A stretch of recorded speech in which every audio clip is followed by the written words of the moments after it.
So we're looking at OPT. I think OPTT, I think they could do something this week.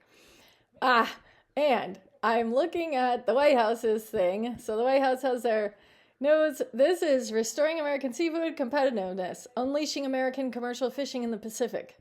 And OPTT, Latin America, Argentina, fishing. Specifically, OPT sells these, this is not going to come up right, OPT, Latin America. They have sold their buoy technology to assist with finding fish and also just surveying the oceans for other fishermen.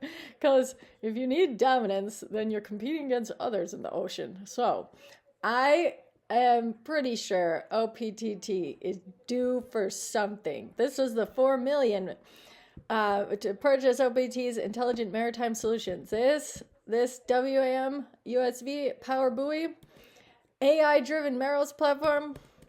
I think OPT could have a big something. And they already should have, because OPTT, they had their partnership announced with some unnamed country. I already talked about this one, but I swear I think it's a United Arab Emirates.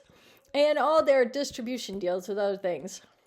So I think OPTT, I think it's only a matter of time before the American government announces they're buying these buoys. They could also buy the buoys for NOAA stuff, monitoring the oceans when those leases are gone, all sorts of things. Other companies that I think could be due for something, got ONDS. And this one, this is old, but if there is a 700-mile military base being built at the border, ONDS already has a Volatus partner to enhance border security with AI-powered drones. So they are another one that could see some growth this week. If word starts to get out, I guess, about said military base, but I don't know if it is. And then I think something due for a rise this week is my sweet fucking baby GEVO. Because as I'm stalking my lover today, I see this. What the hell is a Holmberg address? I don't know, but Pat Grubber, the CEO of GEVO, he gave that shit, okay? About all their tech and stuff. And the last slide, so this is, you can look at this, I guess, if you wanted to, I don't know. This is how they're making their fuels. Their plants, they've been around a while. They're not just a random startup that just came up out of nowhere. Pat's giving the address of this thing. So this, and I had to ask Gronk, but this Holmberg address in general, it's an annual event. How was it today? It says it was today. Today's Easter. Maybe they don't give. I don't know. And either today or yesterday, but that article came out today. It's not barely an article.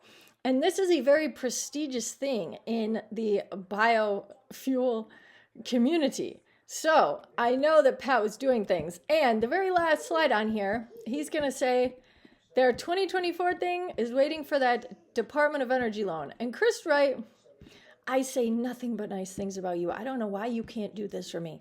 God, really, really, really.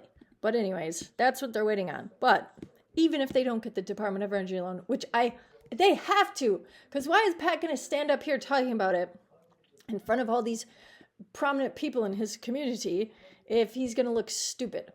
So I'm going to assume that maybe that he's obviously not lying. The Department of Energy granted GEVO this loan to set up their ethanol factory in North Dakota, where Kristi Noem, before she was in El Salvador prison jumpsuit photo shoot, she was advocating for this. And her son-in-law is a lobbyist for this company. So I just know. And look at GEVO's heights back then. Well, no, actually, here, these. This was after the loan. Well, news on the loan was picking up, and then kind of pre-Trump, because people thought that Trump would clean energy, but it's not that clean. It's clean enough. I think it's fine. It's going to go. I'm very confident in GEVO. Very confident. They already have deals with airlines, GEVO partnerships, and their factories are running. Look at this. Partnerships, Accents, LG Chem, Zero Energy, among others. Okay? And one of them is also wait, not that's Southwest Renewable, but they have a partner with airline too. Partnerships with airlines. GEVO, I think it's big. This was a while ago, but for 5 years. Other ones, they have other ones. Alaska Airlines, Majority Airlines, major airlines to purchase. You had American Airlines, British, Finnair, Japanese, Qatar had a historic deal back in 2022, and all these deals are still going on. None of them were canceled or anything. So those were deals that were multiple years. And this news, the fact that he was at the place or at this, doing this speech, I think it could mean something. I think he's getting ready for something. I really do. Grubber, I think he's a win. So I would say OPTT and GEVO. And maybe ONDS. And then, of course, you have MBOT, which obviously. And I was looking at stuff about KULR again. KULR has this partnership with this EDOM, which is a long-standing NVIDIA partner, where they're going to collaborate on their Zero Vibe and Curl One products. So basically, these are cooling systems for these gigantic data centers and whatnot that use a lot less, water and electric, all different things. Very good. KULR, you could say, is good for the environment. And they're saying KULR is positioning itself to address the global surge in demand for AI infrastructure, fueled by initiatives like the Stargate project, making a $5 billion push to accelerate AI infrastructure. So if you look back, and this was an old deal, back to not that old, this January, you could say that KULR is waiting for things to go back to their great glory. They were at glory.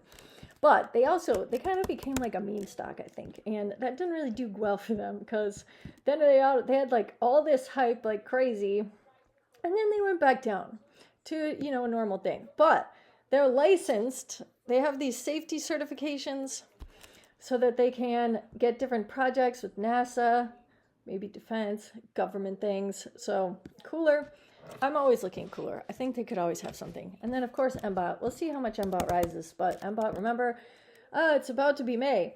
And their possible nanobot approval is supposed to come in June.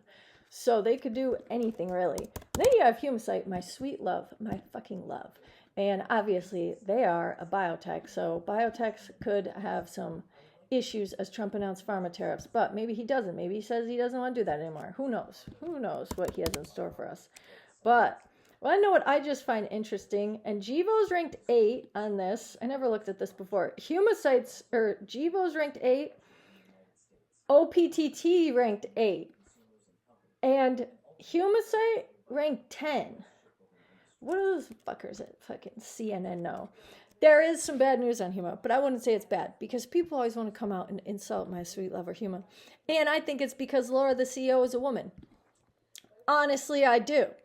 And, that's what happens when you have a woman CEO. You have hardships and adversity. But if there's anything women can do, it's either give up or face the hardships. I think Laura, she's a facer of the hardships. She wrote something about this stupid rogue doctor people were saying that the FDA needed a fucking New York Times. Your days are numbered, I swear to God. But yeah, it spun about from the New York Times, and Laura had responded to it in a very classy way here. And in her petition with the FDA, and she had said, conflicts of interest among these petitioners, because Humacyte's the first to launch these bioengineered veins with their FDA approval. So, Robert E. Lee.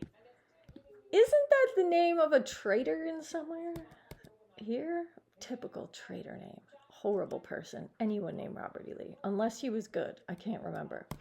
But, and even Tip Brinks is kind of shit-talking them now, which is interesting because they put so many IDF soldiers back together, and Tip Brinks is obviously an IDF magazine. But anyways, so HUMA, I'm really hopeful on HUMA this week too. I really am. And I guess we could say my sweet baby Rich Tech Robotics. They announced they're going to have a new factory, and I think that's good. But, what you can do with Rich Tech Robotics. An agreement to purchase a manufacturing and assembly. Oh, Trumper's going to love that shit. My God. it will cost money. They probably are going to have to do something to the stock. They're going to probably dilute it or to do all this stuff. Unless they get a big investor, I don't know. But Rich Tech Robotics, they're a long road, but I still love them. So those would be a few stocks that I am looking at. I want them to do something this week.